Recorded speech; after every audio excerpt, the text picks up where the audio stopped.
Hello everyone, today we talk about the Crimean War. I will make multiple episodes in chronological evenemential order.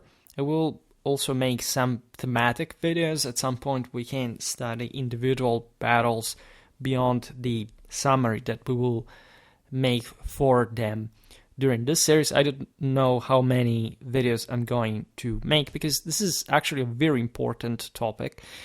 Schwerpunkt, as you know, hasn't discussed 19th century history and warfare more than much. Things are going to change in the future, although gradually, especially from sort of the broader political sort of history point of view, we will essentially start some manualistic contemporary history that we will, however, intensely couple with 19th century warfare. We'll talk more also about just contemporary warfare in general, modern warfare.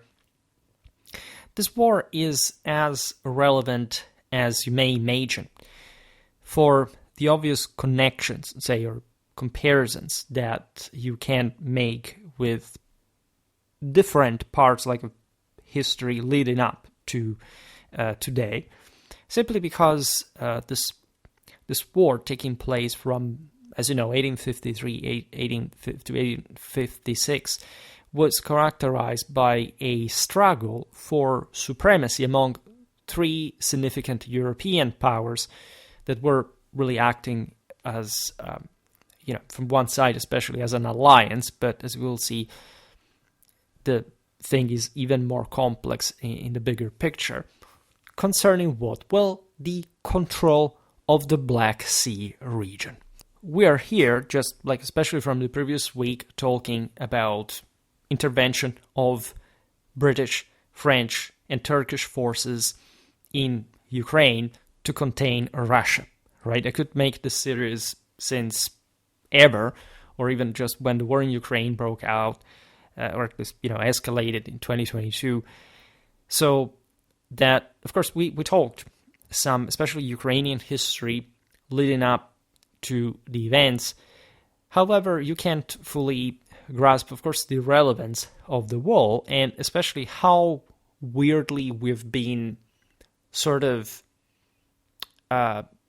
detached, educationally speaking, from the political meaning, reasons, and beliefs behind major historical conflict and war. Meaning, in this case, 19th century balance of power is something that still strongly echoes in today's world, regardless of the fact that power ratios do change, right? Countries do fall, others do rise. Also, this is the reason why geopolitics fundamentally does not exist, but it's also interesting to see how the 19th century was the era in which geopolitics was first conceived. It's essentially a product of positivism, the idea that there is, if not a determinism, some kind of likelihood that certain countries that we understand in some sort of abstract sense, which is in fact politically, historically, strategically not useful at all, especially for strategic analysis. And I really have a lot of insults to deliver to the proponents of the notion of geopolitics and all this stuff, because mostly they are the people who, unsurprisingly, have never studied von Clausewitz, do not have any idea of what the art of war is, and especially they do not have even a military historical background. Mostly it's politology or some kind of other weird, pseudo-scientific sort of niche carved out of just by some institutions to take some money, hoping to sound cool or something. But this, unfortunately, can be extended to politics, broadly speaking, and the way in which, even more dreadfully, these same military policies are designed. I mean, the same conception, like at least some military men do well understand at high levels the broader implications of, say, not rearming, having sort of a appeasing behavior, pretending that other countries do not have ambitions and that do not will not even try to pursue them. The problem lays, however, in the foundations of culture, of historical knowledge, education, that reveal pretty much everywhere in the world, but even more painfully, where this this culture is at least at the highest. And so making the case for the entire global situation, like no clarity whatsoever. I mean, the notion of being able to interpret just a 19th century international balance and understanding how, for example, it simply evolved, I mean, how in perspective certain directions that certain countries took, like, for example, the disgregation of the Tsarist Empire and the Bolshevik Revolution. So essentially the Russian defeat during World War I. For example, as far as the Balkan, the Levantine Western policy was concerned, it's something that you can't appreciate if you just think that for some reason, well, all these balls, like in billiard, go all different directions for no reason. And even like this later example, when powers are allies, there is fundamentally just a completely shared worldview and, or for example, like a monolithic approach to international politics. Not even during the Cold War, there were actual blocs worth recognizing as such. I mean, how do you frame Sweden or Yugoslavia, for example? That's an issue, but it's actually a much bigger one if you just, of course, delve into domestic policy or all the sort of cultural and countercultural currents that agitate through propaganda, through generally social, political issues that every country has, although always in different ways. So making approximations, generalizations, I don't think is really interesting. Whenever I make this kind of considerations, I realize that I attract more attention, more views, but I also realize that this happens because people think that I'm going to say things that they have heard or that they hope, like the usual cliches about the current situation, etc. And the point of this channel is showing that at large, the average person does not even know what is going on ever, right? Not in the narratives that they are used in propaganda. Others people do not understand anything about this thing specifically. No, literally people in general do not understand literally nothing about politics, about history, about culture, about war especially. And unfortunately, this is the reality we have also to historically study, because in some ways it's always been the same. It can be, from a strictly military point of view, even a matter of fog of war at times. How do you plan a war, right? These are the testing grounds, enlightening you on the actual cluelessness of most powers at any given time because of fundamentally their own shortcoming. The Crimean War is also interesting because, by the way, it busts many myths, including the fact every time somebody invades Russia, or at least in this case the Tsarist Empire, they fail to get defeated. By the way, the Russians, during the Crimean War, and that's one of the actually many reasons why they sucked so badly, the Ottomans weren't better than them in terms of military performance, is that they were freaking out that the Anglo-French fleet could land forces in the Baltic to seize St. Petersburg, the capital of the empire, for how actually shaky this entire system really was, right? So it's not like you remember, look at what happened to Napoleon. No, things change, right? Powers do not work like that. Politics does not work like that. Society does not work like that. At the same time, this war is even more instructive, in my opinion, from the Western side, because it shows how victories can come, in fact, in this counterintuitive, or at least based on today's cliche, counterintuitive premises, even when you underperform and when you're not at your best from a political, strategical point of view. The Crimean War is, for instance, a very poor display of the British military. And it's not like, again, the British, this period in history, weren't effective in many ways, but this war shows you how, again, exceptions, or at least how even worse than exceptions can happen. The French did really well. So did the small Sardinian Piedmontese contingent that joined the Allies later in the war. We'll talk about this in a later episode, if anything. The Ottomans, again, also didn't fare too badly considering how sort of decadent they were. So today we will largely talk about the premises, like the causes of the war, which in historical and strategical analysis is always like the biggest problem. Like where do you start this, talking about this? Because really there are centuries at the least old motivations behind this showdown. And if we have time, we will see the opening phases of the siege of Sevastopol. That fundamentally was most of the war, like this very long siege. There are other engagements around, but fundamentally there's this very traditional warfare that prefigures, even before the US Civil War, much of what would have in fact happened in the following generations, right?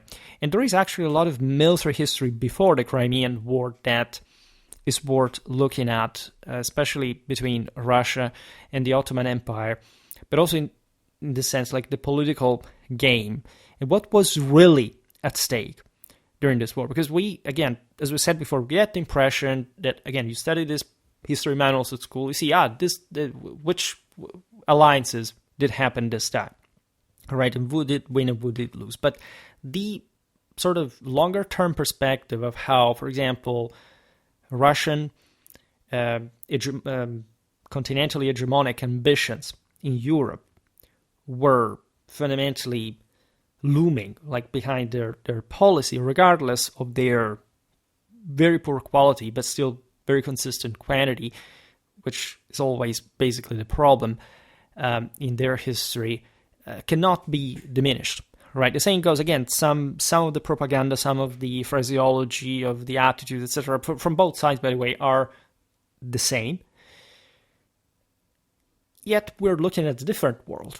One that is actually pretty close, as you see here, because we have photographs from the Crimean War, and even before, but we can literally see people. Something that impresses me particularly, having studied lots of Renaissance Ottoman warfare, having just seen, Italian portraits of major, military figures, commanders, privateers, etc., is how did the Turks really look like when they, they besieged Vienna in 1529 or 1683. Well, here you have the actual pictures. You can imagine these guys 300 years before. We are just almost 200 years later, right? So it's not that far away in time as sort of centuries and just generations, all right? The other very interesting picture here is, of course, the relation between former enemies historically. The same Britain had not liked the Turks more than much ever since at least they took on their leading role in the Mediterranean. The same at this point was true also for the French, that I also described, for example, during Napoleon's invasion of Egypt, right?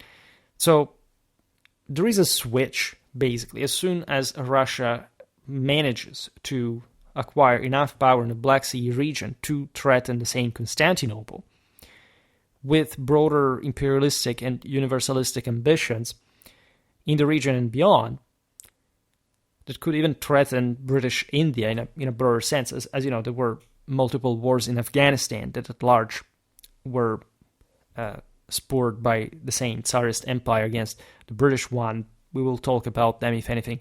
If you're interested, there is really a lot to untangle there, but really, logic is important because political, cultural, moral paradigms, as you can see from X, for example, like really changing your entire foreign policy on basis of a weekly trend is quite fascinating, right? At least in the past, it didn't happen that often. It actually doesn't even happen today. But of course, lesser people are ever more exposed to these mental disturbances. Now, in many ways, the conflict that brought to the breaking out of the Crimean War stemmed from the differing interests, as you have already understood, of Britain, France, and Russia, all aiming to assert dominance over Constantinople. Although in different ways. The Allies essentially given their primarily naval power. I mean, France was also the main opponent of Russia in general, to gain control over the continent. This was true in, say, there was still Prussia and Austria in between, so it's not quite the same thing like you would see in other times, but this had been an issue after Tilsit until the same ill-fated but necessary, as a matter of fact, because many people ask me for that, like Napoleonic invasion of Russia. The Russians were instead just for proper invasion occupation, right? And so it's a very different set of relations. In fact, it's not like the British nor the French really cared much about the Ottoman Empire. They saw it really for what it was, but it was better to prop it to the point of it ending only at the end of World War I against the same forces, in fact, allied, as you know, with Central Powers. But as I was reminding before, having in the Entente, to which Russia participated with switching of foreign political alignments, in fact, in the following decades after the Crimean War, was this looming threat. You understand, naturally, that with the increase of industrialization, the oil wells of the Middle East were increasingly relevant for the expansion of in an optic of world domination. This is what Hitler wanted. This is what the same Russians actually wanted. Here they were far from massive industrialization themselves, but in a sense, there were many reasons why you wanted to seize the Middle East, which could happen once you would have the Ottoman Empire collapse. The Russians, of course, infiltrate in the Caucasus already. They're tearing apart all the Balkan Turkish domination. We'll see it now. This war was part of a long history of hostilities between the Tsarist and Ottoman empires that had, by the way, a lot of shady dealings, right, of Second World shenanigans going on, as always, over, for example, this legacy over Byzantine Orthodox culture. The Ottoman sultans called themselves literally Roman emperors. The Tsars had, of course, that old idea that their imperial title had a derivation from Constantinople, at least, even though the Uniate Church of the Ruthenian Palatinate that had survived in the Polish-Lithuanian Commonwealth, that now, however, had been overrun mostly by the same Tsarist, had maintained by itself, and it was in part actually surviving within the Austrian Empire after the Polish partitions. I made an entire video that also made lots of views dedicated to Galicia that explains this. In fact, there are some parts of Ukraine that stayed under Russian domination for less than a century and stayed much longer under the Poles or the Austrians for that matter, which is, again, very fascinating in many ways. The series will not be much about Ukraine, if not from a geographical point of view, but of course consider that the shortcomings of the Tsarist Empire and also these broader ambitions that were definitely overstretching, especially in the presence of Western powers, had a lot to do with this internal frailty of the system. In fact, the Russian defeat during the Crimean War would prompt some necessary military reforms, because, again, especially the Tsarist army gave really a despicable proof of itself. Now, the most recent outbreak prior to the Crimean War occurred in 1828 when Tsarist Empire declared war on the Ottomans to support Greece's fight for independence. Right, this is a big deal. At the beginning of the century, Serbia had declared its independence as well.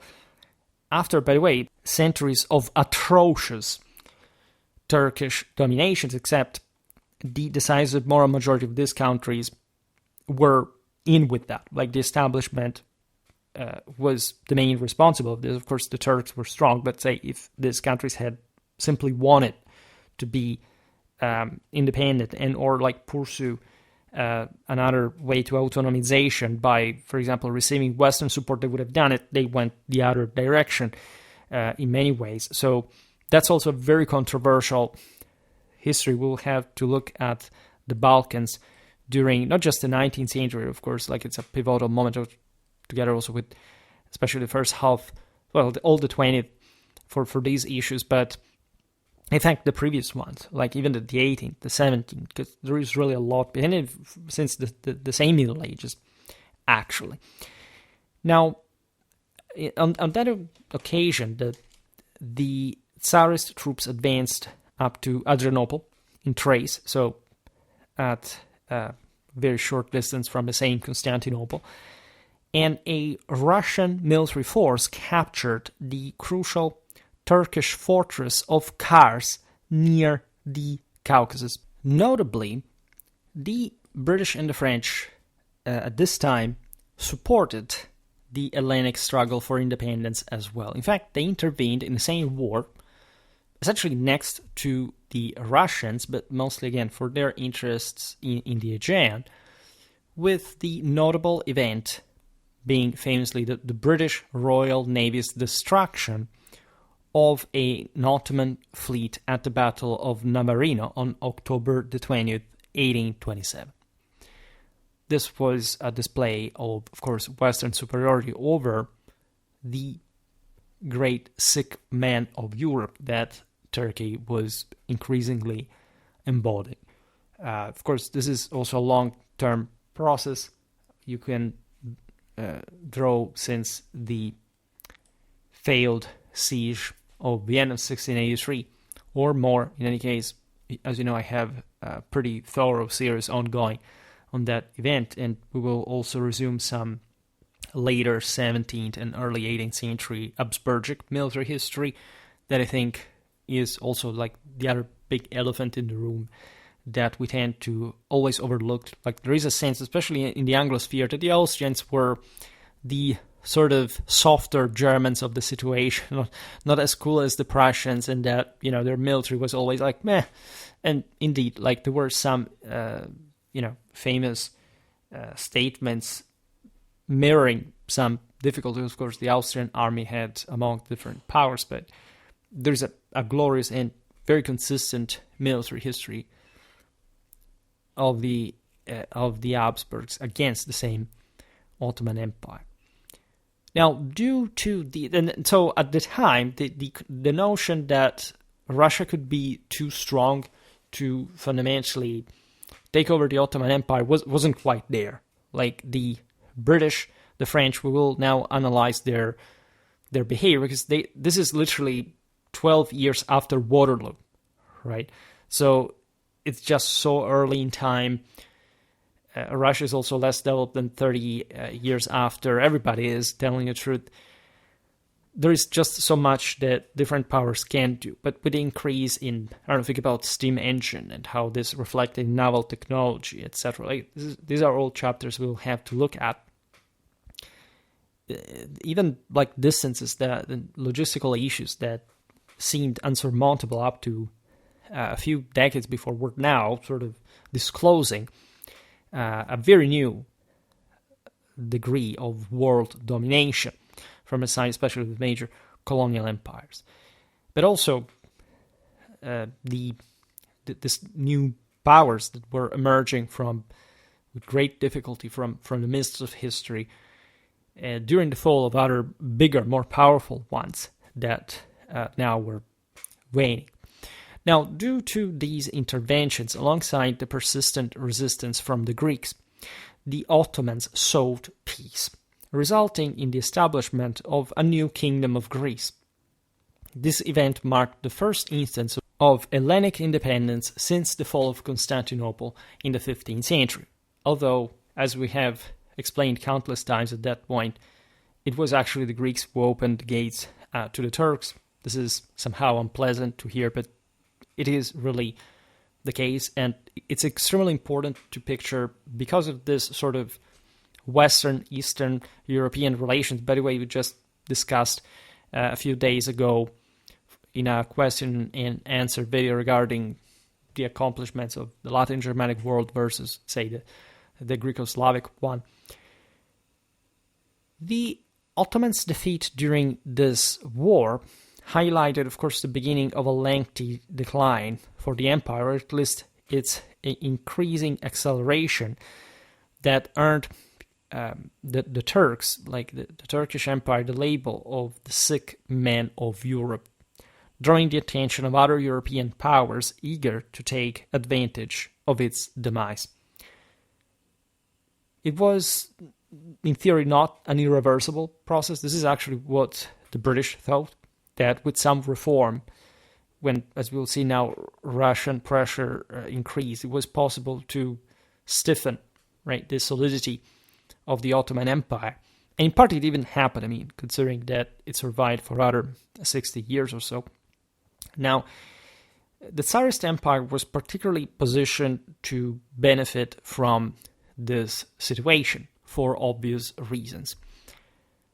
The years following Napoleon's defeat in 1814-1815, especially after, again, the Russian expedition of 1812, were favorable for the Tsarist Empire, with the Tsars asserting themselves as defenders of monarchy, a concept, as you know, is still very much ingrained in sort of Russian political thought, propaganda, etc., because of the sort of unavoidably authoritarian approach to the systematic shortcoming of a particularly big and backward land that, without this kind of brutality, couldn't even, be kept together, which is not a justification, by the way.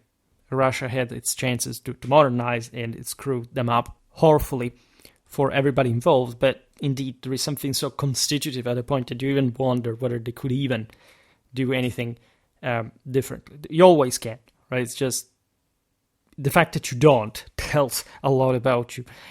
And this, of course, led, by the way, to a pretty systemic military effort to quell, for example, rising nationalist, as well as radical movements in Europe within the same Russia, as a matter of fact, not just the Tsarist Empire, right? There weren't just Poles and Lithuanians to hang, which happened exactly during these years. And during even the Crimean War, we will not talk. So there are different theaters of the Crimean War that we will look at some point. But just like today, when you look at so different opinions, so different national pushes, etc., remember that these wars were incredibly costly. And of course, they seemed like a good chance for peoples, by the way, that had hardly tried to regain their independence, especially in the recent 1848, to in fact break free.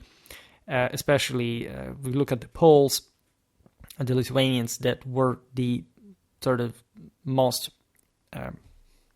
powerful of the peoples that had been subjugated by the Tsarists. There is the terroristic, sort of democratic, and properly, nationalistic, intended in a fourth estate sense, movement that is a problem for basically all powers here. Of course, Britain, France are the most liberal, sort of most advanced in this sense. European powers that have really earned, also through military power, their own capacity to maintain this system. There is an enormous problem in the misnomer that democracy represents, meaning that most people today say, oh, but democracy failed, whatever. The point is that what you call democracy is not democracy, and it's good that it's not democracy, right? If democracy is saying, let's hear what the people want, and let's simply do it without any filter, any separation, like, just know that this is basically what, by the way, the dictatorship of the proletariat should look like, assuming that that would be just the numerically distributed majority by vote, and that, of course, we all live, and the whole world, every single culture, every single people, every single state in the world lives only by indirect and sort of, let's call it democracy, but the democracy is just the demos, right? So by the fact that this is indirect, meaning that you elect representatives to eventually carry out policies because people are fundamentally too stupid to do anything on their own, other than giving green light to these people and some kind of other generalized support without much brain required, has nothing to do with what you think democracy is. So if you actually see more powerful systems that actually achieved this through a more sort of egalitarian level of individual liberty, and this is something deeply rooted in tradition. This is something deeply rooted in Romano-Germanic liberty, power, and autonomy, and it coexisted like a massive empire with sort of actually freer people. This is the West versus the autocracies of the East that the Muscovy also essentially as a Mongol abortion embodied. This is not negotiable in a historical sense, not just because of what the outcome of the Crimean War can show, by the way, but because of the simple incapacity, as I was pointing out before, people to even understand the words that they use, which is a typical, in fact, post-traditional issue born with the schooling of the masses in the 19th to the 20th century after the dismantlement at large of the ancien regime, or at least some kind of hybrid that also these systems were experiencing. Because, let's be honest about this, we never talked about the age of revolutions, and for especially my Anglo-American users, that's mostly like, right, the American and the French one, right? But from a continental European perspective, of course, the 20s, the 30s, the 40s, but also the 50s and the 60s, the 70s of the 19th century and beyond, for also depending which people we're talking about, are a huge deal. And powers like the ones of the Holy Alliance, especially, again, Prussia, Austria, Russia, were fully aware that after Napoleon, the older system could not be repristinated, and they were struggling hard to stay afloat, or at least to essentially maintain their own autocracies without some kind of and power at the same time, without some kind of reform, some kind of integration of these movements by weakness of the establishment. By the way, of course, also you can't blame the increased modernization, secularization by the degree this diverged from tradition. But power in tradition never diverges from God. And if anything, one must understand why things are balanced the way they are. I will not make any consideration, but also, like, quantity does make power a point, but obviously diluting the quality of individuals. And so, at the end of the day, most of the effort at the same time. That's why 30 years ago, the Warsaw Pact had, without the United States, the upper hand on Europe, and why today it's the other way around. Even without the United States, by the way. So the regardless of what some propagandists would like to put it, like, the main issue here is that the overall ambitions, however, of powers are compacting towards ever more long-range and escalatory moves, right? These are the decades towards which, like, the idea of positivism, of social Darwinism, this overconfidence on technology, but also, actually, this is typical romanticism, I would say nationalism to some degree, like the necessity of reactivating, at least, regardless of the quality of the individual, that broader mass, because this is becoming a mass society now. In fact, political power are the same recipe of, like, World War I. We discussed this in the videos about that topic, and we should reflect, in fact, on how connected this was. And again, in times, as we will see now, in which the commanders of these national armies were even veterans of the Napoleonic Wars. Again, and they're so close to us, right? They were closer to Napoleon, admittedly, at this point than to World War I.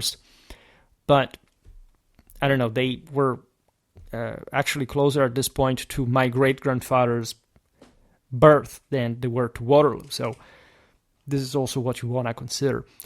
Now, by dismantling the Ottoman Empire, the Tsarist one obviously hoped to dominate their Slavic neighbors in the Balkans. Russia was not a colonial power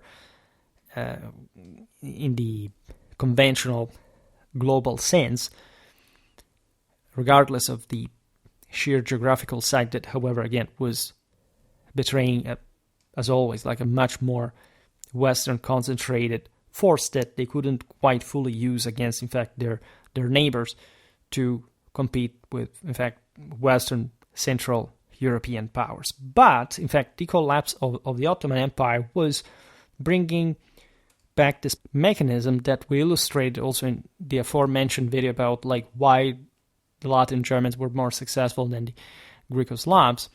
That is to say, the substitution, like in the wake of this former, essentially Byzantine power that the Ottomans eventually substituted themselves with, or simply installed themselves at the head of, just with a different face, a different fate, a different regime, but still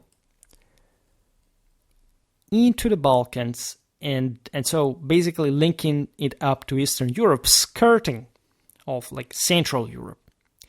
Yes, the Tsarists had gotten the best of Poland. In fact, actually Warsaw would grow a lot, especially in the late 19th century, under Tsarist regime. It was actually one of the few, basically the single most industrialized part of the Slavic world, an island into practically nothing otherwise. But this was, if anything, like more of a Polish merit at the end of the day, because the Tsarists, by the way, had to rule these people against neighboring Prussians, Austrians, that in fact keep the Russians out. Right? As we'll see now, they were tendentially more friendly towards Russia on paper than to the Turks and or some broader Western interference, for example, in the Baltic. But, of course, the Habsburgs, for example, even as in theory allies of the Romanovs, were very wary of potential Russian expansion, so that they take up arms when they see the Ottomans and the Tsarists fighting against one another just next door in Wallachia, in Moldavia, etc. So this was one side of the story, but the Ottoman Empire is not just Europe. Right? It was very important. It was a chance essentially to open the Balkans to a solid, or at least a proxy to some extent, but still Tsarist influence, control over Orthodox populations that, in the name of this confessional closeness with Moscow, would have had to, in theory, cooperate in such cultural predicament. Actually, when the Crimean War broke out with the Russian invasion of the Balkans, many of those Orthodox people still under Ottoman control would not rise up in arms to support the Russians, right? So there is always there, just like today, like this fake sense that there is an Orthodox unity of some sort, even in a broader, maybe not ethno-linguistic sense, but to some sort of spiritual backbone that should be championed for some reason by Russia. That is something that just Russia was had by itself. It's just like, I don't know, pan-Germanism or pan-Slavism. There was much of pan-Slavism, in fact, in this narrative as well, with the Bulgarians, the Serbians, etc. But the notion is, like, who does decide what really the center is, who is really hegemonic for that matter? I mean, ask the Hohenzollern and the Habsburgs regarding the German background. So you understand that already there's cheap sort of ahistorical or pseudo-historical nationalistic propaganda was already developing fast at this point. But there is actually an even more interesting scenario opening had the Turks fallen to the Russians. That is to say, the fall of the Ottomans would allow the Tsarists to strengthen their hold over recent acquisitions in, for example, Central Asia, which may seem out of the picture, but actually was very important throughout the centuries. I have some videos incoming on this very subject, right? During the Renaissance, the might of the Sultan of Constantinople brought to a great influence of the port over Central Asian Muslims. This is actually true still today. Like Turkey has issues with what China has been doing to the Uyghurs. Of course, Turkey can make leverage on the Islamic, pretty broad actually, Islamic minorities in Russia that are largely Sunnis, as you know. And so there is an unsettled problem still today. You can see pretty rooted in those times where Timothy Fievich was taking over Siberia on behalf of the Tsars, while the Ottoman Empire was horrified at the spectacle. Furthermore, capturing Constantinople, this was the top, really the golden apple that the same Turks back in the day had aimed at, like would provide of course, in this case, the Tsarists, the Black Sea Fleet with access to the Mediterranean, thereby threatening British maritime superiority, right? And this is not fairy tale. I mean, during the Napoleonic Wars, the Russians had entered Paris, Milan, had, with their navy, harassed southern Italy. So the potential for the Tsarists to threaten the foundations of Europe in general and trying to pressure their neighbors to fundamentally gain advantages, especially through this route that was not directly compromising their relations with Prussia or Austria, at least openly or directly, or namely, was relatively at hand. In fact, the Habsburgs were not happy at all. And I also discussed how, of course, a unified Germany, since its beginnings, would develop a plan, of course, to counter the Tsarist Empire, not just the French one. But we're relatively far from those times. Because if you consider how much could really happen had things gone another direction. In fact, what is interesting is how much concern the Ottoman defeats at the hands of the Russians raised the outrage in London.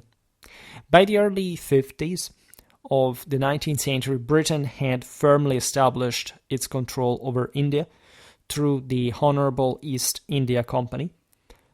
This represented, of course, a major global factor in terms, especially of connection with the Eastern markets that fundamentally the British had hegemonized and in some cases monopolized to make leverage much bigger systems like the Chinese one, etc. And the British lacked at this point a continuous or at least simply secured connection between India and the rest of the empire, at least one that Russia could, in fact, make pressure on. So, among the various issues that could have arisen from the Tsarist capture of Constantinople, that is to say, fundamentally the control of the Straits, the closing up of the Black Sea to the Westerners, essentially the incapacity to at least needing to go to war with a much more powerful Tsarist empire at that point to break through and to, in fact, control most of the Ottoman-controlled markets, was the possibility of the Tsarists expanding dramatically their control via what would have been the Ottoman Empire by that point, up to India, and sort of surrounding it from land, at least. Not just from land, because at that point Russia could have had a very strong fleet that, again, was really pitiful in quality at this point. We'll talk about this. I studied back in the day a bit of Russian naval history, but again, it would have reinforced and more easily sort of hampered the British connections with India, with an Indian subcontinent. Now, this shift in strategic priorities was reflected in changing public sentiment in Britain. There is, at this point in history, an increasing importance of public opinion. This was already true from the 18th century, but the press at this point really began to instrumentalize like all this broader sentiment of protection towards the Turks, because fundamentally, after Navarino, right around there, they had been perceived like a British thing, one that could be, again, infiltrated, manipulated, controlled, and that now was at risk of being taken over by the Russians with unimaginable international consequences, something that, again, went far beyond the existence of the Ottoman Empire per se, right? That, as such, would have just been like a guarantee with British, as we'll see now, of course, French support to, in fact, act as a buffer state against Tsarist expansionism. What is interesting in history, in war and international relations, is that even relatively unqualitative powers can capitalize on certain situations like this one, like, for example, taking over some very strategic choke points like the Strait and reinforcing from that basis in the span of even a few decades, generations, that at that point will really be difficult to counter. So direct intervention to prevent this seems key. And the British seemed really to understand this. That there is an historiography that says basically like this was an inflated sense of British overconfidence, especially considering the poor British logistical planning in the wall action and so on. But that is actually spot on. Like, the British did understand pretty crucially that they were involved. We talked a bit about the British naval strategy developed since the 7 Years' War that aimed not just at maintaining essentially a divided Europe, right? At least to prevent the rise of an hegemonic power over Europe, also, of course, supported by other European countries, but especially like a complete global hegemony at sea, or at least one that could not be or didn't make sense to be countered by, for example, the French, that still, by the end of the 19th century, risked to go at war with Britain, but that understood that more or less they could sort of be, together with their own empire, some more effective force united against, in fact, this other power's attempt to enter the game. And so far, Russia was the scariest. Eventually it would become Germany because, of course, it was a much more powerful system, as it proved against the same Russians during World War I. Now, the British populace became, first of all, increasingly influenced in a national direction. They began to feel that it was really their own prerogative to control the Ottoman Empire, and that objectively the Tsars were just intruding in a matter of their own. Also, the British populace began to view, and this is the sort of more paradoxical thing, Turkey not as a tyrant oppressing the heroic Balkan rebels, for which, think about Byron, think about, the general English investment that had historically existed in the support of those populations, especially now that the British were starting to feel like the true heirs of the Roman Empire, like with Oxford and Cambridge, like being the top cultural thing ever since classical antiquity in their view, but rather as a victim of Tsarist hostility. And this is interesting because, of course, like the Turks were a bit the scarecrow of Europeans in general, like as a symbol of depravity, of infidelity, or unfaithfulness, for obvious reasons. But that since the end of the 18th century, especially like these Turks started to be more normalized, more sort of even stereotyped in more effete, emasculated ways. Think about, I don't know, Die Entführung aus dem Serail, other kind of sort of poetizations of this once threatening Islamic world, and now was sort of waning in power. It's just like, I don't know, in Spanish art, how much the Moors now were represented as noble foes that once the Spaniards had defeated, etc. So it is weird in the ways it starts happening, but it does mirror Western superiority that could afford even to now basically control the Ottoman Empire, right, and use it against other countries. The latter part had already been done, especially ask the French, but just the fact that you could simply decide whether to take it out or not based on your own interest is quite new. And it's not emerging now, but now it's becoming ever more evident, especially when somebody else can essentially dismantle the Ottomans in your stead, attemptably. This is why the British found a valuable ally in France for any overseas military endeavors. Since 1815, Franco-British relations had gradually improved. The Duke of Wellington's occupation of France after Napoleon's defeat at Waterloo was characterized by a benevolent approach. Almost like Scipio with the defeated Hannibal, he opposed any attempts to fragment France, like the Romans refused to do with Carthage, recognizing that it would be more beneficial for England to have a stable ally.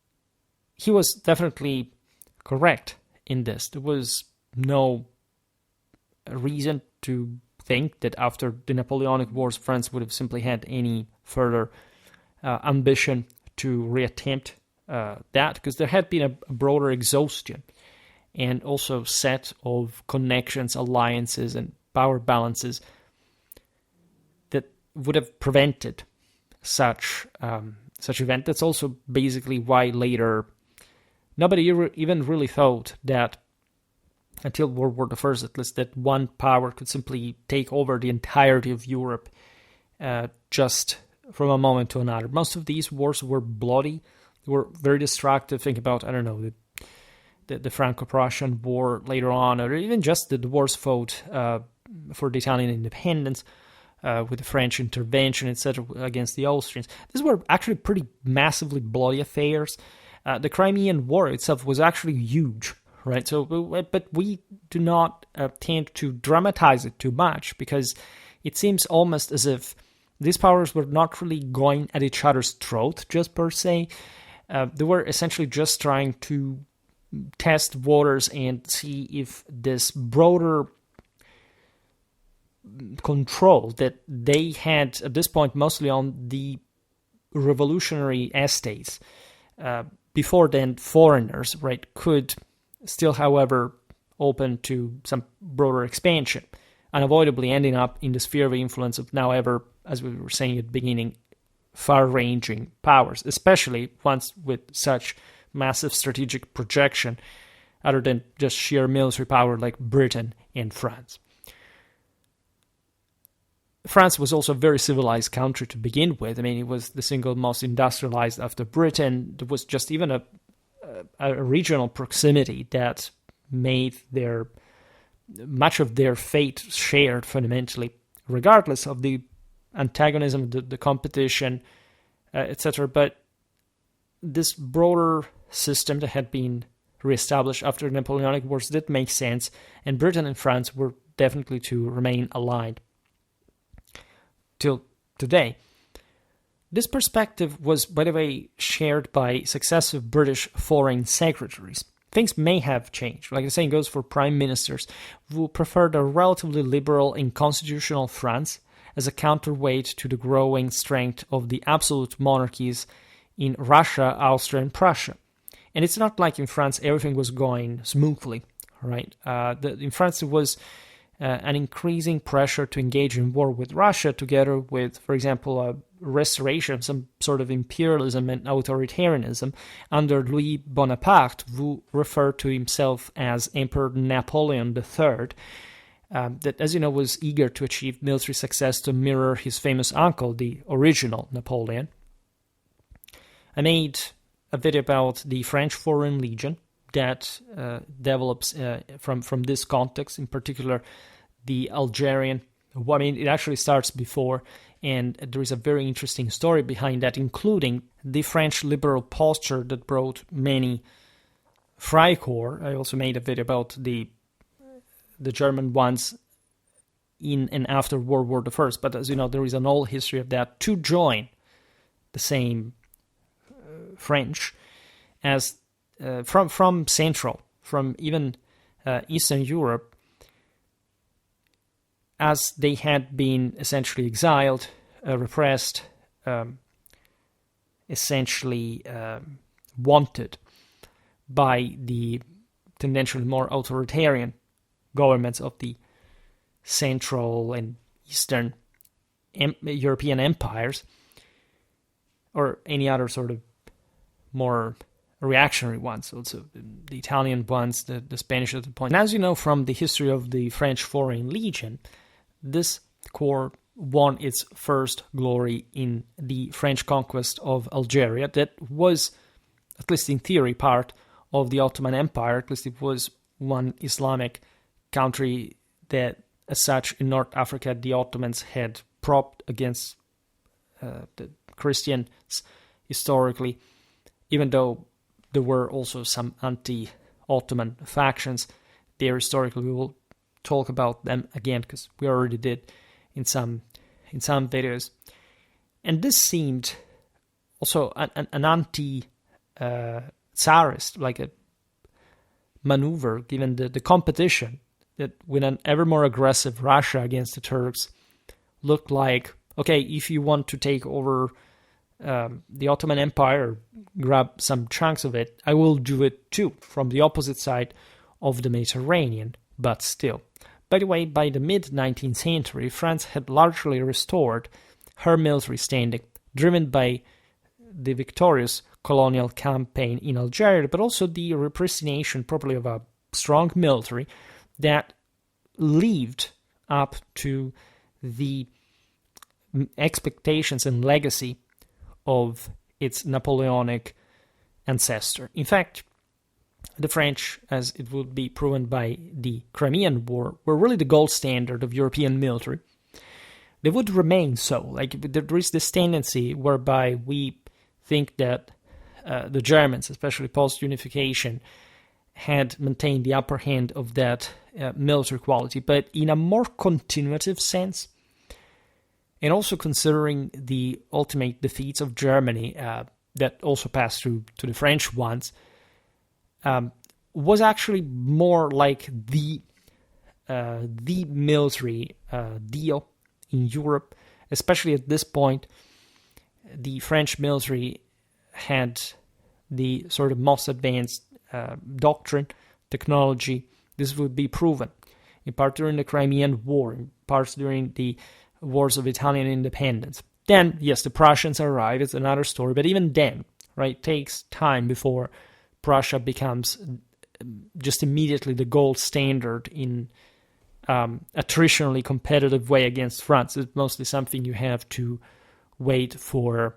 Well, in part the Franco-Prussian War was that, but you have to wait until World War I before having like a pretty neatly defined higher military quality compared to the French. They may have suffered some moral, cultural issues, but still had a hell of a military overall that also does mirror that political and social consistency.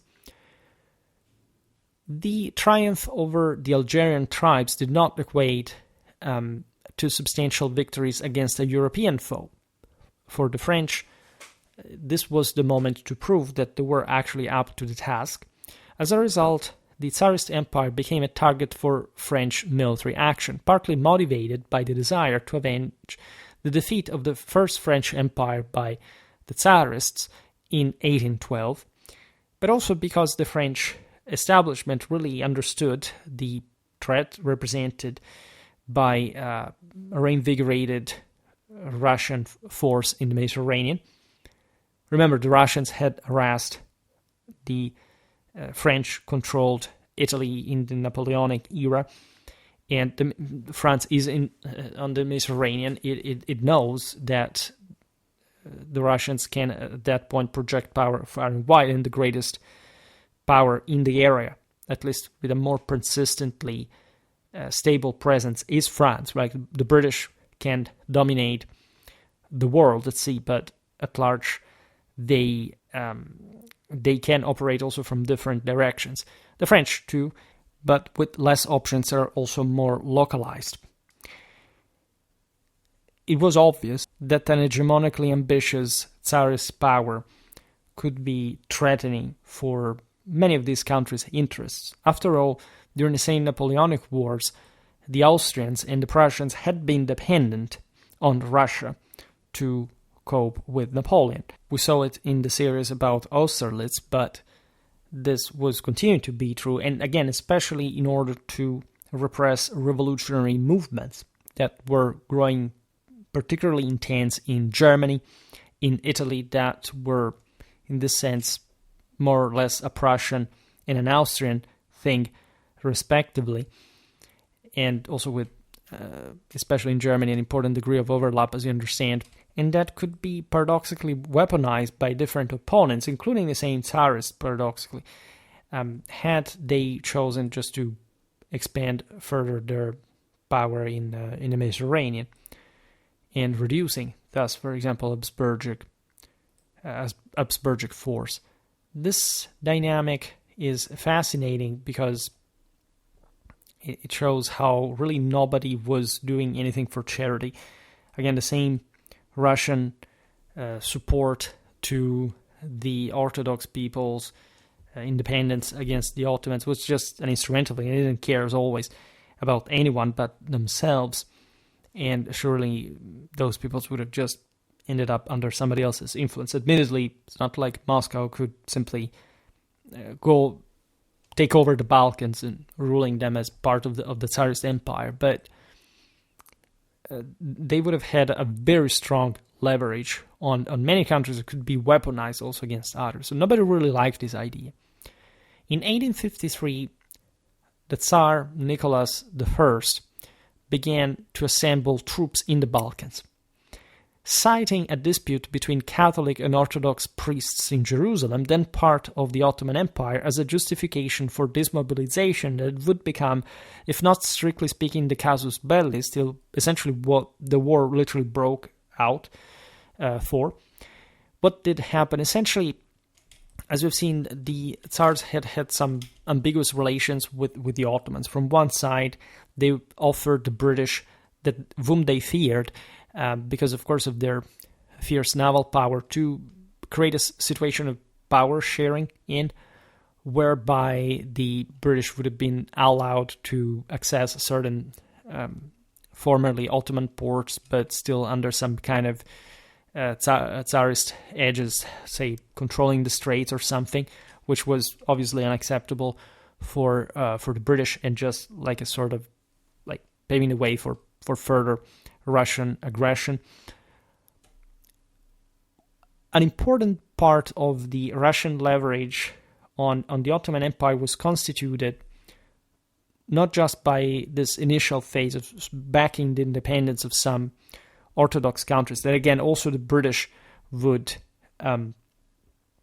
help, but at that point creating ideological premise for, say, manipulating the confessional mystique that especially the Orthodox Church had in many countries of the Ottoman Empire. As you know, the Greeks broadly meant, right, not just what would become Greece, because of course Constantinople would remain Turkish, had been the most thriving population within the Ottoman Empire at large. They were the more dynamic, the more entrepreneurial. The Ottomans served themselves of different Greek officials to control also their vassals in the Balkans. Hence also the connections with Russia in part. This had brought to the infamous, say, making up literally of the notion of the Third Rome having passed to Moscow. That was, again, a completely shady and illegal affair that was made between the Ottoman Sultan and the Muscovite prince, just basically brutalizing and literally imprisoning the Patriarch of Constantinople for essentially anti-Polish-Lithuanian purposes. So they had always been trying for that matter. But another maneuver was, again, spreading the sense of possible Tsarist protection over all the different Orthodox communities that were scattered, for example, in the Levant, and in particular in Palestine, in Jerusalem. This was a big issue because there were also other Christians, including Catholics. And so basically there was a quarrel over, especially I think, the Church of the Nativity in Jerusalem that mirrored the Ottoman, not much ambiguity, but this still attempt to appease the Russians that were close and dangerous, but still preferring, in this case, the French. And in fact, the Sultan does allow the Tsar to have important connections with the Orthodox communities all across the Ottoman Empire. That, let's remember, it was a truly traditional one whereby there were many religions coexisting at the same time. Not really in the modern contemporary sense of tolerance, but still one you could see since ever in antiquity and the Middle Ages. And that, again, was quite remunerative for the same Ottomans. That would become the center of the world, but they controlled Mecca, they controlled Jerusalem. So they, as the Russians, in many ways, they were similar, even to some extent, claiming this sort of universal centrality from, however, what was evidently a marginal position in both cases. In fact, the Ottomans required the British and the French to protect them against the Russians with their fleets, and they actually allow Napoleon III to become the actual protector of the Christians, at least of the most important city. I think it was the Church of the Holy Sepulchre, but also the one of the Nativity in Bethlehem, etc. It was on different churches in the Holy Land, so that the French Catholics take over in that era. And this triggers the Russians like crazy. And it's actually a beautiful display of Catholic reinvigoration, also after centuries of effectively, say, Ottoman alliance at times with the Muscovites themselves against Catholic powers, but also a very long history of French-Ottoman relations. As you know, we're also anti-Habsburgic to a degree, and so things change. That's why geopolitics does not exist. You should understand this, especially also in terms of domestic policy. As we said before, all these restoration empires had more or less issues with internal control. And the Russians had historically always been paranoid regarding their own power control. The Tsar positioned himself as the protector of the Orthodox community exactly to stress the sort of uniformity of its spiritual hegemony. And so also the notion that Moscow was the Third Rome as the center of, if not of the Orthodox Church, because as you know, in the Orthodox world, there was not really a center per se, but definitely the most sort of politically representative power that could hegemonize the church, because in part the Muscovite system does inherit, if anything, that Byzantine ecclesiastical subjection to political authority, which you can still see to this day. And by extending this, of course, within the Ottoman domains and aiming to advance all the way to Constantinople, this was a way to enter the Ottoman Empire, to have hopefully more support from the within, etc. But at the same time, the fact that this was denied by the same Ottomans, of course, but because there was a Western power that basically seemed more worthy of such spiritual hegemony over essentially the Holy Land. And so the ultimate center of Christendom in historical perspective was undermining the Tsarist Empire strength from the within. I mean, think about the Catholic Poles, right? Or think even about the historical influence that the Ukrainians had from the West, regardless of the fact by this point they had been, brutally subjugated in sort of 2/3 of the country. But even there, as we will see also during the course of the war, with a history was relatively recent. Right? For example, the control of the wild plains was a relatively recent thing.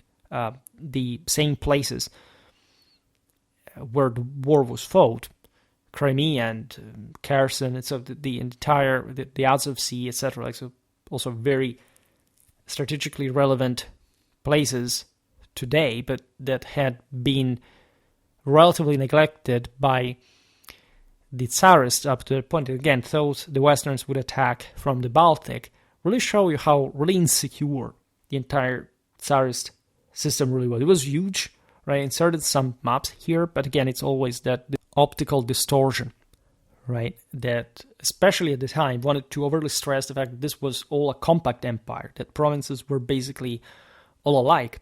This wasn't even just, like the Soviet Union, where there were literally different countries within the Union. This was just a whole Tsarist empire that for some reason should have been kept together when having been cramped over so many different populations. And this was a problem, as a matter of fact.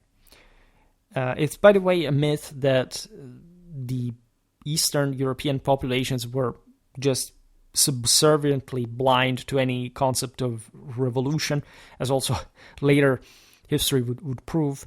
It's just a very weird mechanism, as a matter of fact, because they were really psychologically abated, and they literally lacked an understanding about the world. But if somebody had come saying that we give you guns and you will have a chance to fight, there had already been important revolts that, in fact, like the Russian regimes always try to frame as, oh, this is terrible, it's just, an attack against authority, but actually revealing the weakness of the same system, because these things routinely happen. And also, as World War I would prove, the Russian Revolution in many ways did happen with mass armament, where all those Eastern European peasants for the first time were armed in the millions, like even the war of this time had never really seen before. And especially in these areas, because really the Russian army and the whole system were really backwards. We will be describing this. So the British and French were reluctant, of course, to let their significant Eastern rival proceed unchecked, prompting both nations to send naval fleets to Constantinople to bolster the Turkish forces. This is also a very complicated strategic picture, because basically the Russians invade the Ottoman Empire. What is interesting, by the way, is how familiar these places are if you're aware of any Byzantine military history, including the one we covered, especially when peoples from the Pontic steppe invaded. We really made lots of videos about this already. So there are some of the same exact places. There is the Danubian frontier, some of the old fortifications, Silistra, and more. The Russians crossed the Bug River with 80,000 men, and only 40,000 would come back. Not much, as it was normal at the time, but still by a disproportional degree here for actual losses in combat, but illness. The Russians were very backwards in terms of medical organization in their military. There were very few doctors, and the general support to the troops was pretty scarce. These are, by the way, very savage places in many ways. I think at the time, right? If you read Bram Stoker's Dracula taking place in Bukovina, etc., like you realize how things could be. Actually, in this area is even worse. Now, what do the Ottomans do? They're invaded with the support of Britain and France, the Turks feel empowered to challenge the Tsarists. On October the 4th, 1853, they declared war on the same Russia. Right? A Turkish force led by Omar Pasha advances northward and achieves a victory over the Russians at Oltenitsa. This Tsarist defeat in Wallachia is very fascinating, by the way. It was fought between Omar Pasha and Peter Dannenberg. The Ottomans had 5 companies of infantry, 150 cavalrymen, 6 guns. The Tsarists estimated themselves 8,000 men with 20 guns, so probably more than they actually were. The Russians were in fact 8 battalions of infantry, 9 squadrons of cavalry, and in total 6,000. The Turks suffered 30 killed, 150 wounded, whereas the Russians something between 600 and 700 killed and between 3,000 and 4,000 wounded. At least listening to certain estimates, others say much less. As a matter of fact, something like 90 to 236 dead and 718 to 725 wounded. Of course, the actual number is a bit contentious, but the Russians were significantly defeated.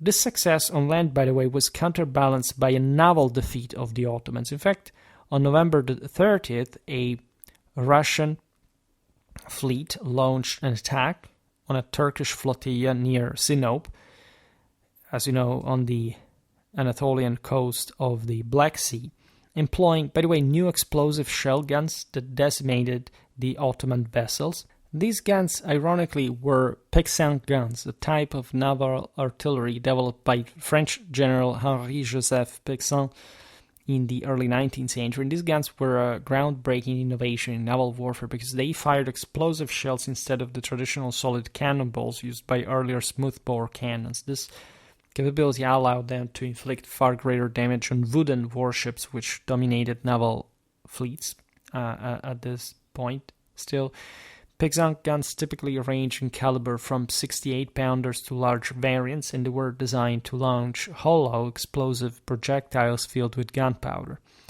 These shells were equipped with time fuses that caused them to detonate after penetrating a ship's hull, unleashing a combination of blast, fire, and shrapnel. This was a stark contrast to solid shot, which relied solely on kinetic impact to smash through wood. The explosive shells could ignite fires, destroy internal structures, and sink ships much more efficiently, making them a game changer in naval combat. And at the Battle of Sinop, the Tsarist fleet, led by Admiral Pavel Nakhimov, utilized these guns aboard their ships of the line, such as the Imperatrica Maria and Kesma. The Russian squadron faced a Turkish flotilla of wooden frigates and corvettes, which were armed primarily with conventional cannons firing solid shot.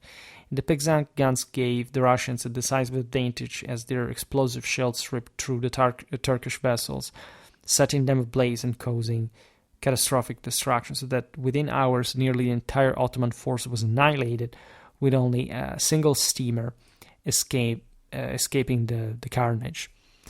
In Britain, this was viewed as a massacre of Turks by the Russians, despite being still within the lawful war context.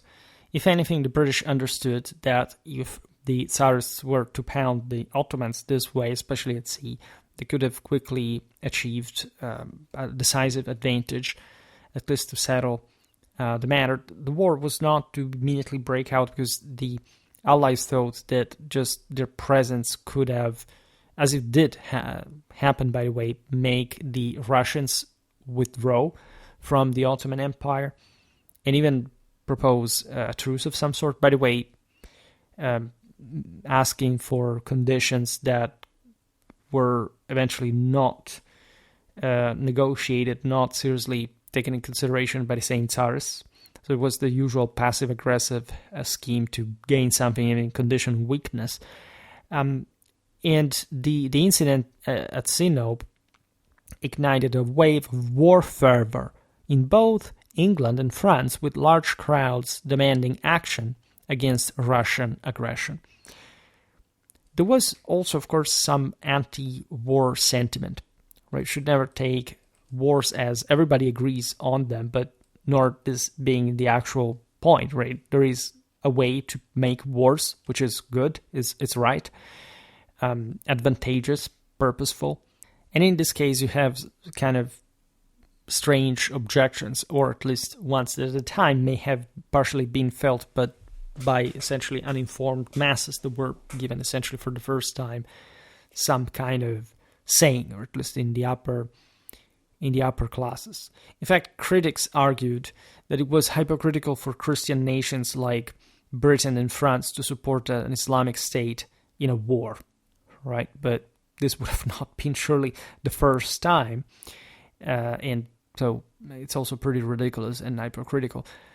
The British public, in fact, would be pressing their own government to respond to halt Tsarist advancement, remarkably enough, so nailing the point, particularly given fears that the Tsar might advance towards India even, which may have been a bit too far-fetched, but as we explained before, was in the worst case scenario possibility, or some kind of interference with, say, the articulation of the British Empire abroad, operating by the way, continental routes that were less appealing for the British military, that at large, as you know, did not have mass mobilization unless,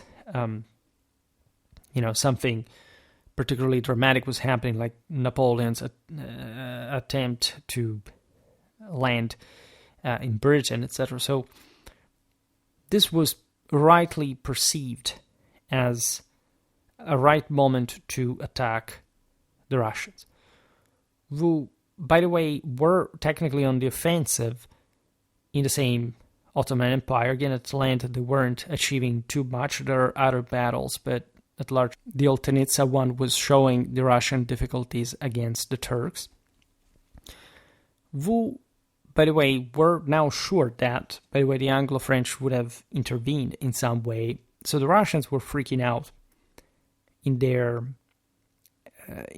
regard. There was still a lag time before the French and the British would intervene, so that by March 1854, the Russians launched a counteroffensive with Marshal Ivan Paskevich leading an invasion of the Turkish province of Bulgaria.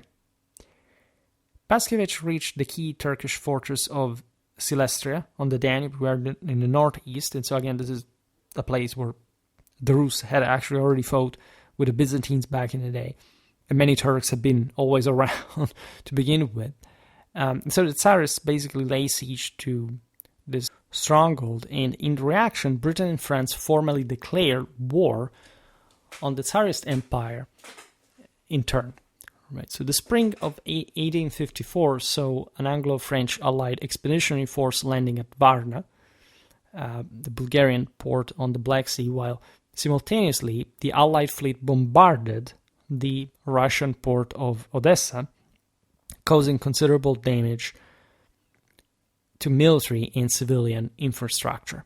This is the moment in which the Russians decide to retreat, but there is a fundamental reason for this too. As we'll see now, it's not like they care too much about Crimea. They would also not really fortify it adequately. They had not thoroughly planned like the entire picture, defensively speaking, yet. It's rather another big consideration we hinted at before, that is to say, the role of Austria. Because the Habsburg government decided that it could not allow the Tsarist Empire to defeat the Turks. At least they were alarmed by the fact that so many Turks and so many Russians had been mobilized and were fighting literally at the border of their territory. The Habsburgs control Transylvania, so just you cross the Carpathians and you have the Russian and the Ottoman army fighting. So, at large, the Austrians, as we've seen, were nominally friends with the Tsar, but they, of course, did not want to see any broader involvement of the Russians in the Balkans at that point, and this was a precaution also against the Turks, right? There were enough of them to feel uncomfortable for. So the Austrians do push for this Russian withdrawal at the end of the day.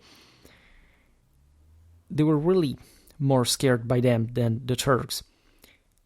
They also knew what Britain and France were doing, so they managed to avert further complications and or involvement. In fact, when teaching Crimean War history, usually there is this notion of, well, the Austrians just sit there, they didn't do anything. Well, yes, but they sort of pushed the war aside, away from their borders. They didn't want to have anything to do with it at all. So in this region, you have actually hundreds of thousands of soldiers concentrated.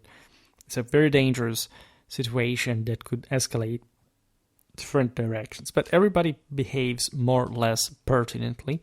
By the way, the Austrians are clever at this because of one dynamic that was pointed out before. That is to say, regardless of the Holy Alliance, that was mostly designed, again, to keep revolutionaries down, had the Russians somehow managed to trigger some independentistic rebellions in the Balkans, it would have damaged the same Austrian Empire. As we also said before, actually those who could rise at the arrival of the Russians wouldn't do it, a signal that aside from the effectiveness of the Ottomans and the Austrians, there wasn't much to be gained at the moment from this Russian intervention, so that largely this was also an excuse for, in fact, taking out especially the Ottomans, and so essentially being an outright aggressive power in a situation of precarious but still wanted balance. Not even the Austrians wanted the Ottoman Empire to collapse, just like the French and British, but they did stay aside, and they averted their diverse populations to think maybe that this was the moment to gain something more from the Habsburgs. Again, it's even in perspective amazing how the Crimean War was fought so far away. I mean, at least for the French and the British, in a moment like just after a few years aside from the 1848 revolutions. I mean, France had suffered that. Most Britain was the most controlled power for many reasons. But think about this today. Like 1848 was a big deal. I mean, the revolutionaries lost, but they also gained something in the process. Mostly, again, some powers ameliorated their international posture, including, for example, Piedmont, Sardinia, that in fact would also decide to participate to the Crimean War to gain support, especially from the French against the Austrians. So you see how everything is really interlinked, of course. But in general, think about today, like, had there been major uprisings, right? All, by the way, interconnected, because the 1848 thing happened basically all over Europe at a very few months of distance, with all sort of the major capitals requiring for a constitution, etc. They were interconnected. It was a broad-scale phenomenon by movements that were in intense contact with one another, had planned this really intensely. Russia, too, had to cope with these issues, especially on its westernmost frontier. Imagine waging such an intense war just 5 years after this. Right? Today it would be unthinkable. And just think, however, how confident these governments were of the solidity of their establishment and their military might. This, again, stemmed from the decisive moral support of the respective populace that, especially in London and Paris, were very pro-war. But it still happened in a pretty disturbing time overall, from anybody's perspective. The same goes for the Ottomans. I mean, they literally had just lost from a few decades, Greece, that was a broader signal of widespread disgregation of power. These are all major gambles. The Russians literally think that the English and the French can land in St. Petersburg. By the way, if that didn't happen, it's largely because the Prussians stood them in the way, saying, okay, well, I don't like this. I don't want to see too much Anglo-French power in the Baltic. Not that they particularly liked Russia themselves, even though, again, they were allied.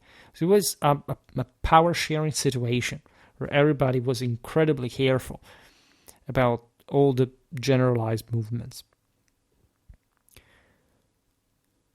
At the same time, Vienna's army even advanced into the Balkans, right? And this was an even extra push to avert the especially Russian advance. The Ottomans sort of watched and they let it happen, considering that now the Anglo-French force that had arrived in Varna was advancing along the coast, supported by their fleet. So the Tsarists opted finally to withdraw from the siege of Silistria. The overall situation was increasingly unfavorable for Russia. It was evident that they were actually the weaker side, so they decided to defend. Everything was getting pretty dark. Nicholas I, in fact, now faced the daunting possibility of waging war against several major European powers along with the Ottomans. Moreover, his forces in the Balkans were suffering significantly to diseases, as we've seen, particularly cholera. This would be actually the main killer disease. Hundreds of thousands of people died during the Crimean War, and millions fought. Right? It's actually a massive war, if you think about it, and one that would actually stimulate a great deal of doctrinal reflection in our European militaries. At this point, however, war could also not happen because the Allies may have not pushed further, except this did not really produce itself, as all the contendants that had entered the war now had a prestige, like a certain role to play in front of their own peoples. The Russians couldn't simply let Westerners enter their empire without a fight. The French, the British had gone that far, and there was a chance to strip the Russian Empire from Crimea, as it would be the most viable option. As we will see, this was not so important for the Russians, but it was very important for the Ottomans. And this produced also a bit the good Turkish performance, the Russian sloppiness. But it was a fought war too, right? So this actually proved Western superiority over a perceivedly weak Russian Empire.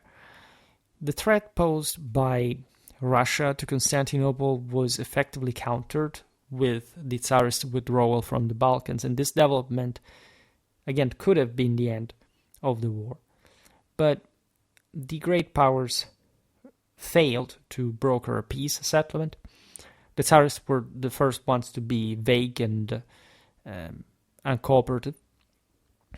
Britain, France, Austria, and Prussia put forth a proposal aimed at preserving the territorial integrity of the Ottoman Empire, proving that even within the Holy Alliance, actually, the sympathies for the Russians were low. Tsar Nicholas I rejected this offer as a consequence, anticipating the chance to renew hostilities at a later time when the Allied forces could be less involved. So, even from a political point of view, like, you went that far to chase the Russians away. They act so shadily, as always. So what the hell do? You have a hell of a terrestrial and naval power. The Tsarist grip in the south is especially feeble. You go for it. As the Balkan campaign had concluded, the war continued. Thus, additionally, public sentiment in Britain played a significant role.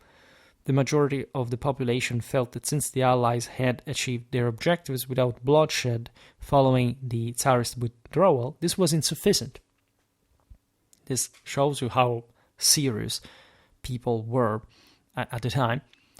You want that Russian blood, and yeah, go for it, because this is exactly the right moment to get that. There was a strong demand for harsh retribution against the Tsarist autocrats. And so you already have the feeling of, it's like, we can't trust these guys, they just do whatever they want, just not saying it openly because they're essentially ashamed of themselves. So as superior Western powers, we show now who's in charge. Right? Thus the war persisted, raising a pivotal question. Also, where could it be fought? And again, Crimea did seem the best option. If we start from the basics, neither Britain nor France had, of course, a shared border with Russia. There was at this point still the option of invading through the Baltic Sea, as a considerably larger military force than either nation could supply would be shipped by sea and hitting the heart of Tsarist government, where in fact the Russians feared the most that the attack could come from, to literally destroy the empire, by the way, at that point. Furthermore, there were doubts about whether Prussia and Austria would tolerate the presence of large Western European armies near their eastern borders as well. And so, in general, the option of continuing the war in the Balkans was, from one side, unfeasible. Again, the Austrians had basically made their statement, plus cholera would likely devastate any force deployed in the region that was so scarce in infrastructure in general, resources. Attacking St. Petersburg would have been really interesting, but also rendered more difficult by the fact that the sea would freeze in winter. So this war would have not been quick. It would have lasted multiple years.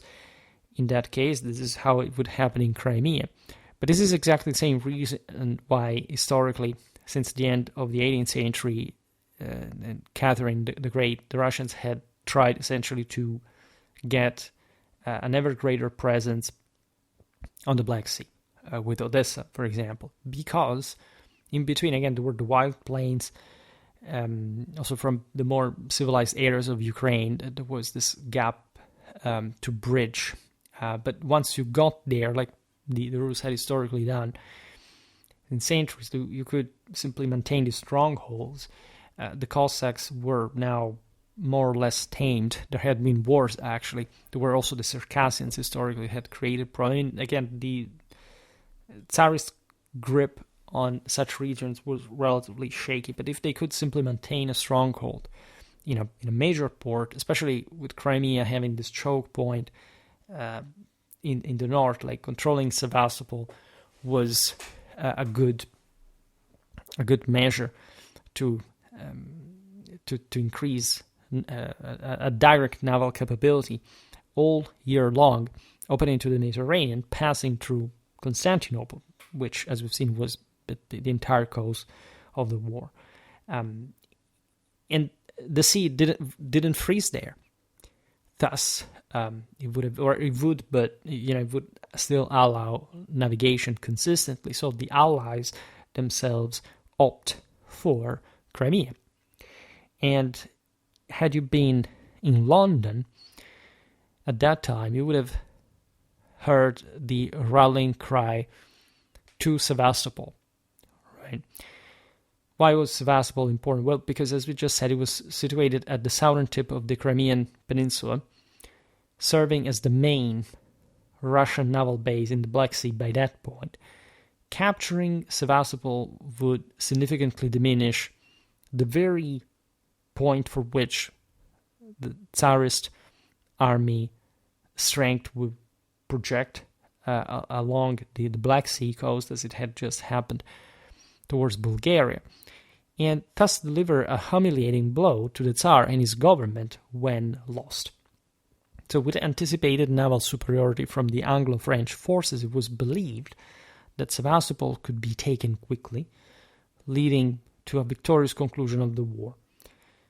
This would prove to be inaccurate. In fact, it seems almost incredible how few the Allies knew about the same Russian forces in Crimea by this point.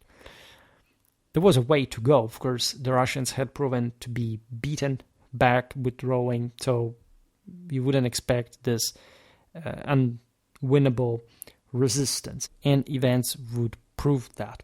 Right, on September the 7th, 1854, an Allied convoy set sail from Varna, so the major bases they were starting from within the Ottoman Empire, carrying around 27,000 British troops, 28,000 French ones, 7,000 Turkish ones, along with 126 cannons, 1,000 horses, supplies, and several camp followers. This is the first shock force. Is pretty consistent, by the way, for that original scenario, especially considering that, again, Crimea was peripheral to the same Tsarist concerns. It's not like they didn't care, but again, they still feared that other forces could be required elsewhere. The operation was led by British Major General Fitzroy Raglan, that was a veteran of Waterloo, and French Field Marshal Armand de Saint-Arnaud, who, by the way, at the time was suffering from cholera as well, so has many soldiers during the war. Now, Fitzroy James Henry Somerset, later known, in fact, as Major General and eventually Field Marshal Lord Raglan, and Armand Jacques Leroy de Saint-Arnaud, who rose to become a French Field Marshal, both carved distinct paths through military service before their pivotal roles in the Crimean War. Their careers, shaped by the tumultuous Napoleonic era and colonial conflicts, reflect a blend of administrative roles, battlefield experience, and political maneuvering, typical of the era and peculiar of the respective countries. Raglan's military journey began in 1804 at the age of 16, when he was commissioned as a cornet in the 4th Light Dragoons. His early career unfolded during the Napoleonic Wars, where he quickly became immersed in significant campaigns. In 1807, he joined a diplomatic mission to Constantinople under Sir Arthur Paget, gaining exposure to international military affairs. By 1808, he had purchased a captaincy in the 6th Garrison Battalion and transferred to the 43rd Foot, marking his entry into the Peninsular War, serving as aide-de-camp to Sir Arthur Wellesley, later the Duke of Wellington. Raglan participated in key battles like Roleia and Vimeiro in 1808, demonstrating courage under fire. His role evolved into that of Wellington's military secretary by 1811, a position he held through the end of the Peninsular Campaign in 1814. This close association with Wellington continued during the 100 Days in 1815, culminating in the Battle of Waterloo, where Raglan lost his right arm to injury, famously retrieving a ring from it post-amputation. Promoted to colonel and appointed aide-de-camp to the Prince Regent that year, he then served as secretary at the British Embassy in Paris until 1818. You understand why he had both experience with the Turks and the French in many ways, also conflictually.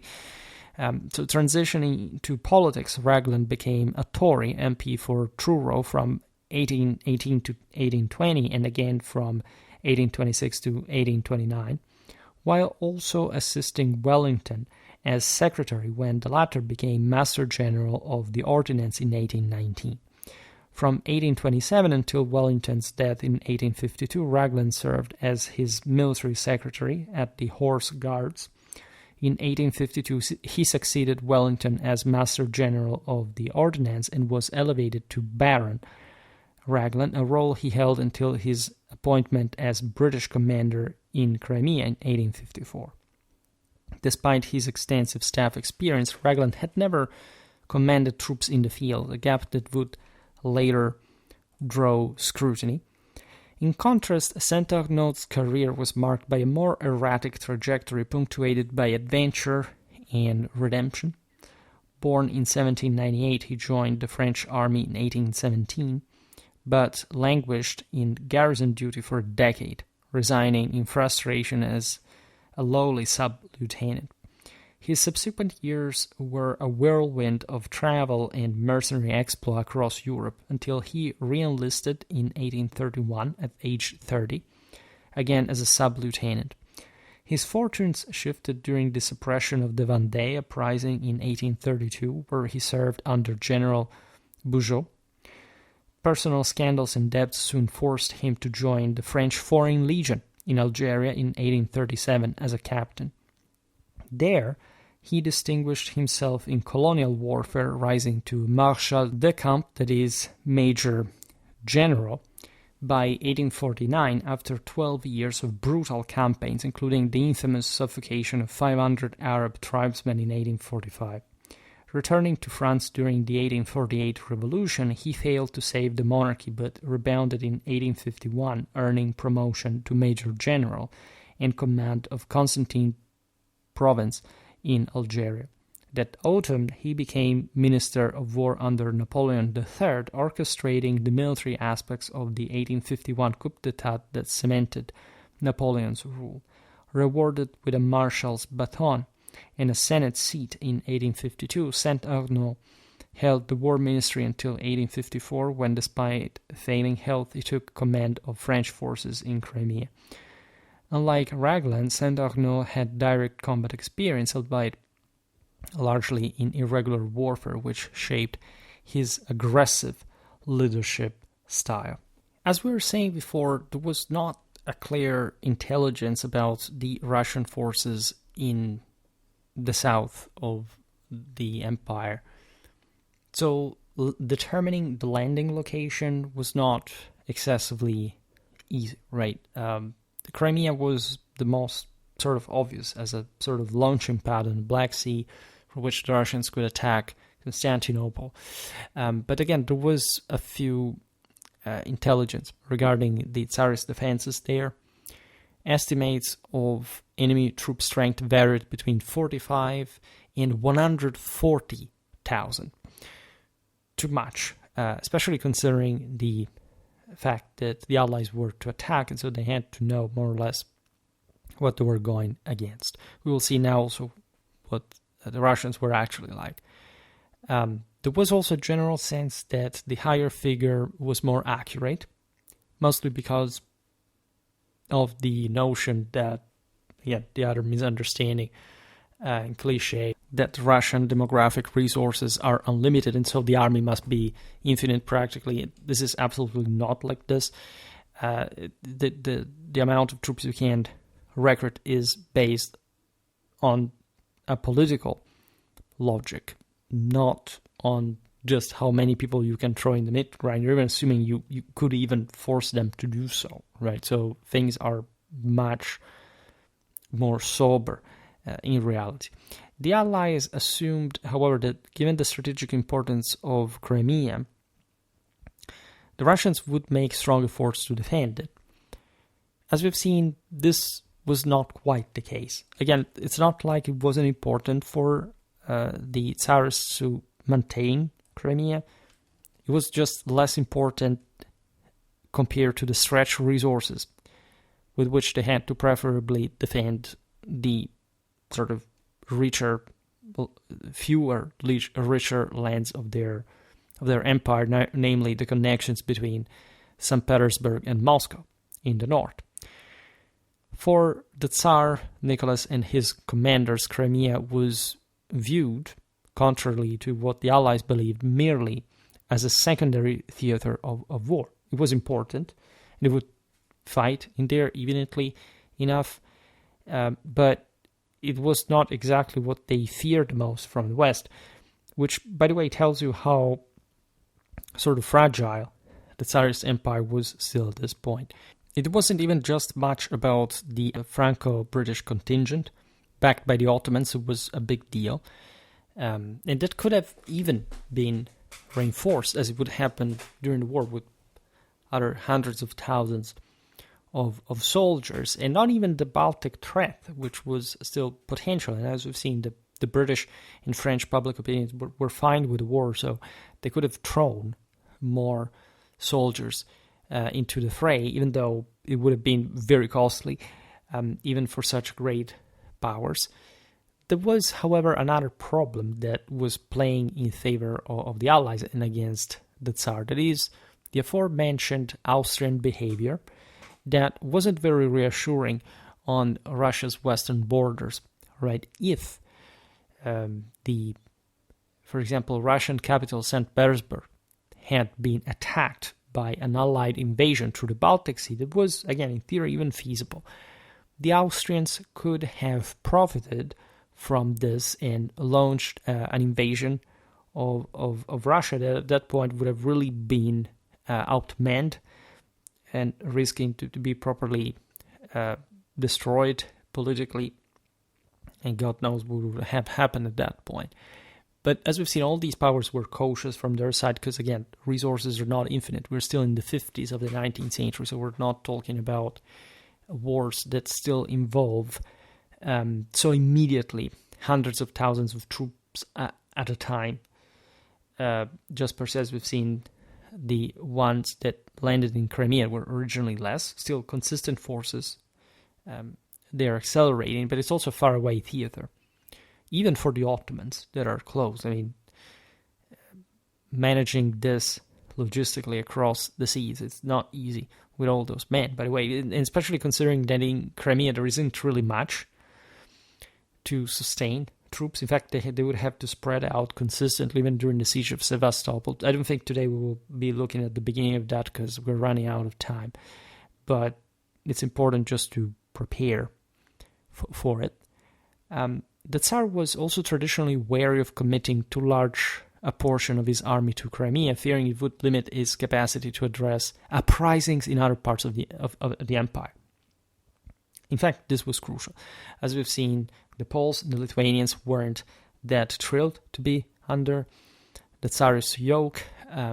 These same Russian populations, the Ukrainians, other groups also far east, especially if they were supported by the Ottomans, as we've seen with the Islamic presence among many Turkic groups, could have brought to some further chaos, insurrections, and drained, in fact, other Russian soldiers that at that point could have not been able to simply tap every hole. Besides, by European standards, Russia was and still is a severely underdeveloped country. At the time, there wasn't even a single railroad connecting, say, Moscow to the same Crimea. So it was a big deal of a problem for the Russians to fight within the same Russia themselves, and this increased the risks of the whole system to fall apart, had like a coalition of different forces been put together to bring Moscow down. This is quite interesting, again, in still what would seem like maybe not the very peak of restoration, because that was mostly the case up to 1848, where most things were settled. So the French, as we've seen, had changed the regime, etc. And so now new games were being played, and indeed, Russian aggressiveness did not help really to spark too much sympathy across the world towards it. So when you look at Crimea itself, it was far actually more advantageous for the Allies to ship forces by sea to the peninsula from their bases in Britain and France even, aside from, of course, the Ottoman support, than for the Tsarists to mobilize them overland, right? Think about this. This is a problem that even the Soviets had largely, like for the invasion of Europe, had World War III had broken out during, in fact, the Cold War. demobilization, logistics, the fact that there was the famous railway gauge difference that would have basically jammed the entire system. You have lots of soldiers, lots of armored units, but they are essentially poorly qualitative in sheer organizational, logistical terms, and there is this also much bigger strategic and tactical problem to solve that, in fact, the entire NATO air-land battle doctrine was designed on, up to, in fact, the end of the Soviet Union. So this is a huge problem, in similar ways at the time, right? It was incredible. Say the Russian territory was hostile to the same Russian state in order to wage a defensive war, not even an offensive one. So this speaks volumes about the actual situation there. As a result, the Tsar, his command chose to hold back their most capable units that required a greater supplying capacity that evidently in the south was not available, including the elite guard and grenadier corps that were very good forces in case of emergencies, especially as reserves in inland areas, which sort of made sense. So they tried the Crimea, saying even if we lose it, it's such a huge territory that it's going to be a problem for everybody. We have more stringent issues, possibly a Baltic invasion, an Austrian one.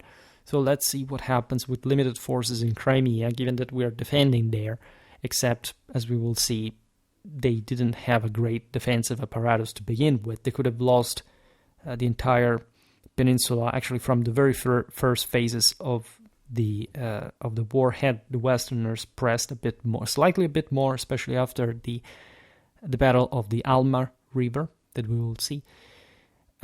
So initially, Crimea had a defensive force of 70,000 men. So it was half of the worst-case scenario that the Allies had preventivated. These were under the command of Prince Alexander Sergeyevich Menshikov. That is a bit the other protagonist here. There are other commanders, actually. We'll, if anything, look at them in the rest of the episodes. And this guy's curriculum is also interesting. Born on August the 26th, 1787, to a prominent family as great grandson of the famed Alexander Danilovich Menshikov, the Duke of Ingria, and a descendant of the princely house of Golitsyn, he inherited a legacy steeped in military and aristocratic tradition. His career, however, blended diplomatic service, administrative roles, similarly to the ones we've seen for the leaders of the Allied expedition, and naval leadership rather than extensive battlefield command, shaping his controversial tenure, by the way, during the war. Menshikov's military curriculum began in 1809.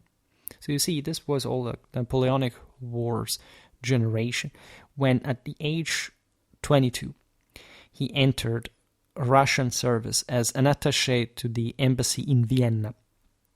This diplomatic posting offered an early immersion in international affairs during the Napoleonic Wars. His proximity to Tsar Alexander I deepened during this period as he accompanied the Tsar on campaigns against Napoleon, gaining first-hand exposure to intense strategy and logistics, though not yet in a command capacity.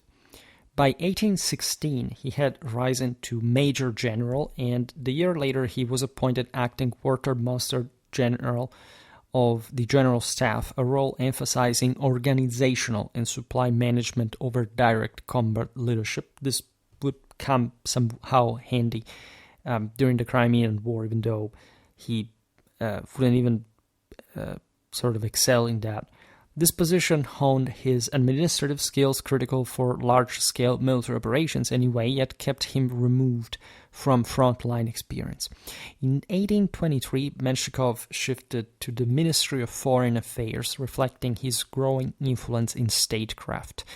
His diplomatic career continued to flourish, and in 1831 he was named Governor-General of Finland, a post he held until 1855. Concurrently, he served as Russia's Minister of the Navy from 1836 to 1855, earning the rank of Admiral in 1833. These roles underscored his focus on naval administration and governance rather than active sea command. So in this case, as Navy Minister, he oversaw modernization efforts, though his tenure was later criticized for inefficiencies and his absence from Finland, where he remained stationed in St. Petersburg. His administrative experience, while extensive, lacked the tactical depth of a seasoned field commander. Menshikov's most significant pre-Crimean War assignment came in 1853 when Tsar Nicholas I dispatched him as an extraordinary ambassador to Constantinople amid rising tensions over the Ottoman Empire's Christian holy sites that we observed before. His mission to secure Russian influence over Orthodox subjects and resolve disputes with the Porte was marked by arrogance and inflexibility. His abrasive demeanor and uncompromising demands included revisions of the Treaty of Kutsk. Kainarka alienated Ottoman negotiators and hastened the breakdown of talks, as we've seen, to precipitating the Crimean Wars of the Allied advance along the Black Sea coast. Returning to Russia, Menshikov was appointed commander-in-chief of Russian land and sea forces in Crimea in 1854. It's a decision reflecting his political favor more than military aptitude. Despite the evident threat from the Allies, Menshikov showed little urgency in reinforcing the defenses of Sevastopol, which for a guy that again had extensive logistical and administrative capacity, right, sort of speaks volumes, which, by the way, also reflected how the same city, and in part like the same Russian regime, and in regarding like the defense of Crimea, had fallen in a state of somehow despair, because again they were freaking out. Right, this is what we also tend to forget about the Russians, that they freak out. I mean, their entire mentality, their entire identity revolves around paranoia, and so that's the only way they can cope with, of course, the fact of being a subnormal reality compared to the Western world, and making up basically a fantasy to deflect that to their own eyes, except everybody has, eyes to see beyond that. Of course, like, this is a very interesting history, but I decided to stop here before the Allied landing in Crimea so that we can see that just in tidier operational perspective. I hope that this introduction shed a bit of light on my analytical method. It's not easy at all to talk about contemporary warfare, not just because I'm a medievalist, that actually is not a problem, but because it becomes really much bigger in historical terms. I mean, in strictly historical terms, meaning all what you can find about the stuff. Just, for example, today's video, you may think, oh my god, Schwerpunkt, you take 2 hours just to introduce the war even before it starts. Well, yeah, because if you don't do that, and it was even a simplified version of the story, of course, but I hope that at large we can also understand what we're getting at, because, as I always say, history cannot be separated from a broader worldview, right? People that say, oh no, gnostically speaking, Manichaeanly speaking,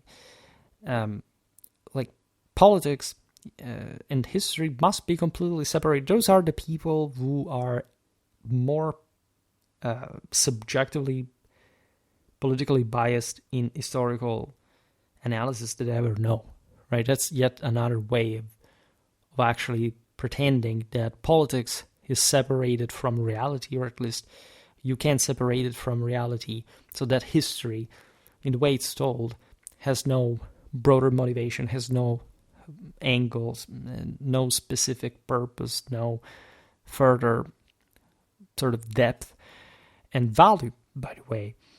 there isn't such a thing like a fixed history. And I would like to stress, in fact, that certain countries in the world, here any reference is completely, up to you, still insist with this, because of course they have their own official version that basically is just a fairy tale that is crammed onto people that live in a condition of mental subserviency that is the product of millennia of history. It's not even just, that's the other thing that people do not understand. They wished that things change fast. They don't at all, right? There are some things that change fast on the surface, but within they don't. And it's not good in many ways for certain people who want to pretend, by the way, that that's even just simply a positive thing, or at least that things do not change. That things are basically just always the same because they have no context. So that's the problem. Things do not change exactly in that sense, that those people will keep believing that, except the context does change, and that brings to defeat because it doesn't teach you to adapt, or at least to find a solution to the situation.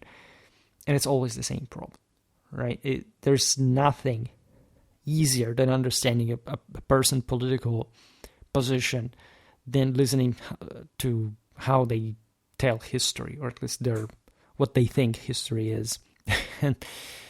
and I think this war is quite interesting because even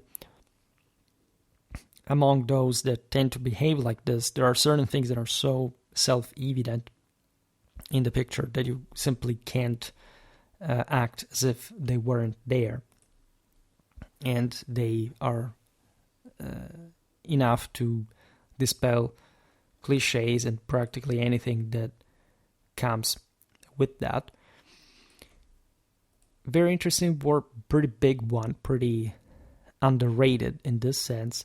For today, however, I stop it here. I just hope that you enjoyed this video. If you did, please share it. Otherwise, do a like or subscribe to my channel if you're interested in my upcoming content. As always, I thank you heartily for listening to me. I wish you a nice time and see you next time. Bye.